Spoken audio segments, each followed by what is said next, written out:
ఈ ధనుసు రాశి వారికి ఈ వారంలో మొత్తం 6 గ్రహాలు అనుకూలంగా ఉన్నాయి. ఎక్కువగా సుఫలితాలను లాభాలను అందుకుంటారు. తృతీయంలో రాహు సంచారం వల్ల జన సహకారం బాగుంటుంది. నూతన వ్యక్తుల వల్ల లాభాలు అందుకుంటారు. విదేశీ వ్యవహారాలు కూడా మీకు అనుకూలంగా ఉన్నాయి. సప్తమంలో గురువు సంచరిస్తున్నాడు. జన సంబంధాలు పెరుగుతాయి. విద్యా సంబంధం విషయాల్లో సత్ఫలితాలు అందుకుంటారు. కుటుంబం కోసం నూతన వస్తువులు కొనుగోలు చేస్తారు. జీవిత భాగస్వామి సహకారం కూడా మీకు ఆనందాన్ని కలగజేస్తుంది.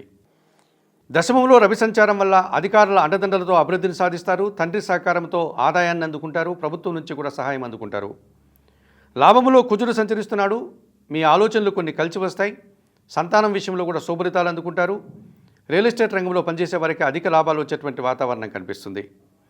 చతుర్థంలో శని సంచరిస్తున్నాడు. అర్ధాష్టమ శని దోషం ఉంది. మీ మాటల వల్ల అపార్థాలు, కుటుంబంలో అశాంతి, పనివారి సహకార లోపం వల్ల కొన్ని ఇబ్బందులు ఎదుర్కోక తప్పదనిపిస్తుంది. ఈ రాశి వారికి ఈ వారంలో సోమ, మంగళ, బుధ, గురువారాలు అనుకూలంగా ఉన్నాయి. దానాలు ఇచ్చేటువంటి క్రమంలో నేరేడు పళ్ళను కానీ, నల్ల ద్రాక్షను కానీ వయోవృద్ధులకు దానం చేయండి. స్తోత్ర పారాయణ విషయంలో ప్రతిరోజు సుందరకాండ పారాయణం చేసుకోండి. ఆలయ సందర్శన కార్యక్రమంలో భాగంగా ధనుసు రాశి వారు ఆంజనేయ స్వామిని దర్శించి నమస్కరించుకోవడం వల్ల సంతోషంగా ప్రశాంతంగా ఉండగలుగుతారు.